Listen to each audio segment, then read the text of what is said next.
Hello, and welcome all to Movie Hunter, the show that tracks down the quality of all sorts of movies. My name is Hunter, and today in the 11th episode, our target is Night at the Museum, Secret of the Tomb, produced by 21 Laps Entertainment, 1492 Pictures, and TSG Entertainment, and distributed by 20th Century Fox. Night at the Museum, Secret of the Tomb, released on December 19th, 2014, 8 years after the original and 5 years after Battle of the Smithsonian. The film would have Shawn Levy return as the director and producer, alongside Chris Columbus once again, and Mark Radcliffe. The screenplay was by David Guion and Michael Handelman, who are also credited with writing the story alongside Mark Friedman. The cinematography was by Guillermo Navarro, who was also the cinematographer for the first film. The music was by Alan Silvestri, who composed both previous films. The editing was by Dean Zimmerman, who was one of the two editors of the previous film, the other being his twin brother, Don Zimmerman, who had edited the first film. The film sees the return of many actors from the previous two films, including Ben Stiller, Ricky Gervais, Dick Van Dyke, Mickey Rooney, Bill Cobbs, Robin Williams, Mizuho Peck, Patrick Gallagher, Rami Malek, Steve Coogan, Owen Wilson, and Crystal the Monkey. The film also includes Skylar Gisondo, replacing Jake Cherry, Rebel Wilson, Dan Stevens, Ben Kingsley, and Angela J. The film made $363.2 million, the lowest in the trilogy, on a budget of $127 million. The film received mixed to negative reviews, with a couple of positives here and there, and the film was nominated for 3 awards, of which it won 1 of. The film also served as the final performances of both Robin Williams and Mickey Rooney, who both had the film dedicated to them. The film starts with a father, son, and group of archaeologists searching for the tomb of Akhmun-Ra in Egypt in the year 1938. They find the tablet of Akhmun-Ra and bring it back with them, despite the locals' warnings that removing the tablet will mean that the end will come. The film jumps to the modern day, or rather 2014, 5 years after the events of the second film, with Larry still in his position as night security guard. Larry and the exhibits, still having everyone under the ruse of animatronics, prepare for an event for the reopening of an exhibit, but something goes wrong which causes all the museum exhibits to act strangely. Afterwards, Larry discusses what happened with them, and the mummy, Akhmun-Ra, tells Larry that the tablet is corroding, and that only his father knows the secret of the tablet, and is currently at the British Museum. Larry returns home to see that his son Nick, now about to graduate high school, is throwing a party, and afterwards they discuss Nick not wanting to go to college. After doing some research, Larry meets up with the 3 security guards from the first film, one of them having been the kid in the film's opening, and concludes that he needs to go to the British Museum to talk with Akhmun-Ra's father. So he and Nick travel to the British Museum with Akhmun-Ra and the tablet, alongside Teddy, Sacagawea, Dexter the Monkey, Attila the Hun, the miniatures Jedediah and Octavius, and a new Neanderthal modeled after Larry, named La. The gang encounters Sir Lancelot from the King Arthur legends, who help them defeat various dangerous beings in the museum. They find Akhmun-Ra's parents, who reveal that the tablet can be fixed by putting it in the moonlight. Sir Lancelot, however, steals the tablet, believing it to be the Holy Grail, and the gang has to track him down. They find Lancelot going through a crisis after finding out that he isn't real, just a museum exhibit, and the gang are able to reconcile with him, and he agrees to give it back, allowing them to display it in the moonlight, fixing it. As everyone prepares to return home, the exhibits inform Larry that they have reached a unanimous decision to leave Akhmun-Ra with his parents, as well as the tablet, despite it meaning that they would no longer come to life at night. They return to the Museum of Natural History, and Larry says his final goodbyes to each of the characters. Larry and Nick also come to an agreement with Nick not going to college just yet, and to go and explore other avenues for now. The film ends with the British Museum and the Museum of Natural History collaborating by bringing some of the exhibits to the Museum of Natural History, including the tablet, allowing the characters to have one last party. The first thing I'd like to briefly discuss is that this movie does a good job establishing who the main characters are and giving them an amount of screen time that reflects this fact. Having the final film in the trilogy give the main characters the majority screen time, and returning to these basics is great to see. Larry is obviously there, as well as his son Nick, who didn't appear much in the second film. Teddy and Sacagawea are there, the two miniatures, Jedediah and Octavius, who are fan favorites, Dexter the monkey and Attila the Hun, who are semi-antagonists of the first film, so it's nice to see them. And finally, Akhmenrah, the owner of the tablet who causes the movie to happen in the first place, who should obviously be there. Law, the Neanderthal, is also there, but he is immediately abandoned and serves a very silly purpose, so we'll get to him later. The point is, all the main characters that you could ask for are here. It would have been nice to see Rexy, the skeletal T-Rex, as he was the first character Larry met, and he was a front-row character on the poster of the first film, but I understand why it would have been difficult to have him show up. All these characters get to feel like main characters running through the halls of the British Museum, and while they don't all necessarily get a special scene just for them, it is nice to see, even if it's mostly for the sentimental and nostalgic reasonings. We even get a brief cameo of the 3 original Night Guards from the first movie, though it is unfortunately a brief cameo. Jedediah, Octavius, and Dexter get a nice subplot, including them accidentally wandering into the Roman city of Pompeii, a city famous for its nearby active volcano that resulted in being largely preserved under ash. The subplot of this trio unfortunately doesn't last very long, but I suppose the final adventure with the characters shouldn't have them separated too much. Next, a topic that I find to be one of the film's unfortunate downsides is that it is missing a crucial thing that was present in the first 2 films: stakes and roadblocks. In the first film, Larry has a very good motivation for needing to keep his job at the museum, and on top of that, the difficult exhibits served as interesting roadblocks. In the second film, the first scene in the opening credits is spent seeing some of the exhibits being packaged up and sent away, setting up very clear stakes. Also, Ka-Mun-Ra and his various henchmen serve as a constant threat to Larry, keeping the middle portion of the film interesting. This film, however, lacks a serious antagonist that pushes the characters and keeps things engaging.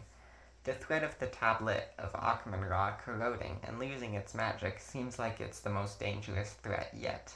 However, at least to me, this threat seems almost non-existent throughout the film, and I think a major part of the reason why is because of the vague consequences. Like, everyone behaves strangely in a different way when the tablet first starts to corrode, and it isn't until the final act, where Sir Lancelot has the tablet, that the exhibits start decaying in some truly horrifying ways, that the tone really gets across just what is at stake here. Speaking of who, Sir Lancelot, who I will discuss further in a minute, is technically the villain of the film, but he is a good guy for the majority of it, and almost immediately returns to the good side, so I don't even really count him as an antagonist. Really, he is more of someone who is just wildly unaware of the circumstance he is in. This results in the movie feeling slow and somewhat disorganized throughout. Now seems like a good time to elaborate on Sir Lancelot and the greater point that he brings up, and that is that this film, in my opinion, seriously lacks new ideas.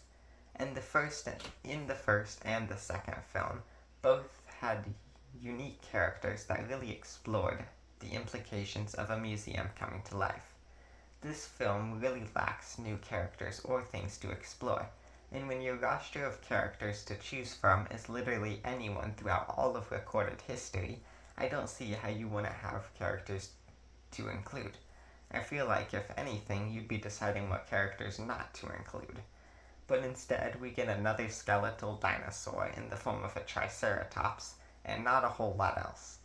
Obviously, Sir Lancelot is quite a unique pick, and I will credit the movie for pulling a character from legend rather than from history.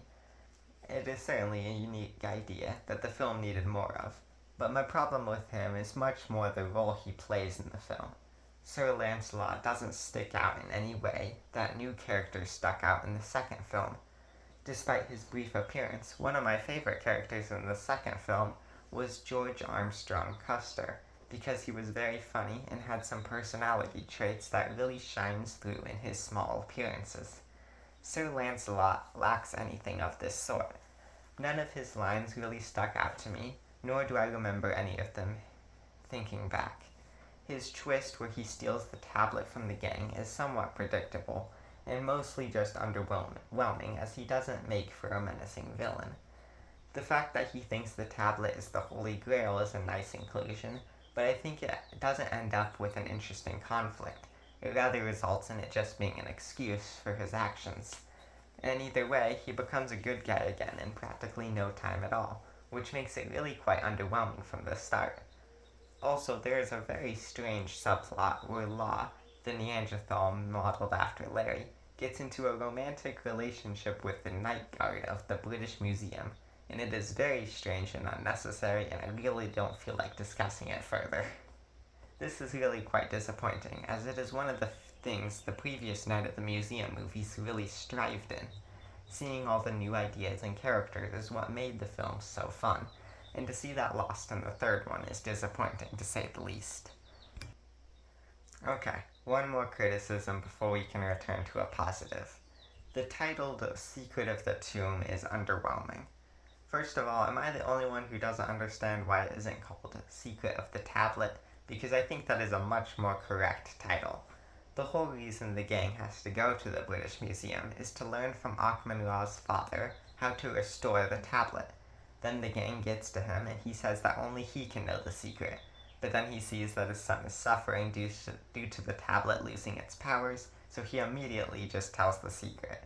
And the secret is that it simply needs to be basked in the moonlight. That's it. Just put the tablet in the moonlight and all is well again. Am I the only one who finds that extremely underwhelming? I mean, the opening scene was this dramatic moment with the locals warning about how moving the tablet will bring about the end. And this is what they meant? That in 76 years, the tablet would corrode and stop being magical, and that's it? Where's the part where it brings about the end? And why did it need to stay in Egypt where it was buried underground, getting no moonlight whatsoever? Wouldn't bringing it out of the depths of the earth be a good thing? And while we're on the topic of things that don't really make sense, why does the tablet's fading magical powers only affect the museum from the exhibits from the Museum of Natural History? Sir Lancelot, Akhmenrah's parents, and the rest of the exhibits in the British Museum are completely unaffected by its decaying powers. But aren't they also brought to life by the tablet? Is there something else keeping them alive? I sure hope not, because the fact that they didn't have something keeping them alive was the whole reason why the original exhibits decided to leave it with them. If you can't tell by this point, the movie has some fairly large plot holes, which I am willing to ignore in things where it is able to bring about a better story because of it, but here it doesn't. As I have already discussed, the stakes feel non-existent, and now, to add on to that, the few stakes that are there don't make any sense. Okay, so I'll end on a positive. I really like the ending, and I don't mean that in a sarcastic way, like, oh haha, my favorite part of the movie is when it ended. I really mean it genuinely. Back at the Museum of Natural History, Larry gets to say goodbye one-on-one to the main characters without interruption. No Nick and no jokes to sour the moment. Just Larry and the character saying a final goodbye. My favorite, obviously, is the last one with Teddy, where Larry says, I have no idea what I'm gonna do tomorrow. To which Teddy simply responds, how exciting. And the way he scares him again like he did back at the first night in the first film is a really funny callback. And him ending with, smile my boy, it's sunrise, is a really nice ending. If nothing else, the movie really sticks the landing and gives a really nice conclusion to the trilogy. Before I wrap things up, I'd like to quickly give my summarized thoughts about the trilogy, and I suppose rank them. While Night at the Museum Ka-Mun-Ra Rises Again is still a part of the franchise, it is much more in the far-off corner of it, as it is animated and doesn't contain any of the original cast, and as such is seldomly mentioned when talking about the franchise, though I do still plan to review it at some point just out of curiosity. Last place, Secret of the Tomb. I won't linger here because this entire video has been about my thoughts on the film, but in summary, the film is really slow and lacks the weight and tension of the previous entries. Second place, The First Night at the Museum, which provides a very fun time when it is able to fully realize its concept. It has its slow parts mostly in the beginning, but there is still fun to be had in the film, and it is probably the film that makes the greatest effort to get a theme across. Also, I regret not mentioning it in the review of it, but I'll say it here. It is really commendable that with all the characters in the film, none really come off as annoying or like they're lacking a key component of their personality. In each character's limited screen time, we get a good idea of what they're about. Anyway, in first place, Battle of the Smithsonian. While it is realistically speaking worse than the first film in an engaging story and plot, it more than makes up for it in its non-stop action and fun. With all the setup being done thanks to the first film, this one is able to start immediately with its wackiness and doesn't stop. The Smithsonian Institution provides a new location, and while that results in unfortunately giving the original characters much less screen time, it does provide fresh faces and concepts that the film fully utilizes. Overall, this trilogy is a lot of fun, even with its decent-sized list of flaws. It isn't a phenomenal trilogy, like something like Toy Story or the original trilogy of Star Wars, but it nonetheless provides a really good time, with funny jokes and characters, and I would definitely recommend at least one watching of it.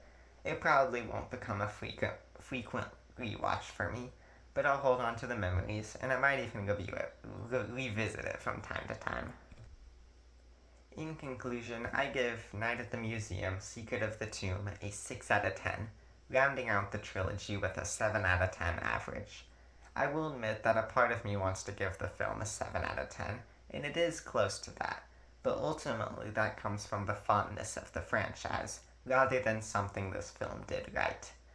In the end, the film lacks notable things to mention, and quickly becomes not much more than the characters running through the halls of the British Museum. It has its good parts, but it is unfortunately just lacking something to really appreciate, though I am glad that this journey got to end on a high note with the film's nice ending. Well, that's all, folks. I hope you enjoyed, and feel free to share any opinions you had on the movie. A new episode releases each week, so stay tuned to see which film I cover next. And in case I don't see you, good afternoon, good evening, and good night.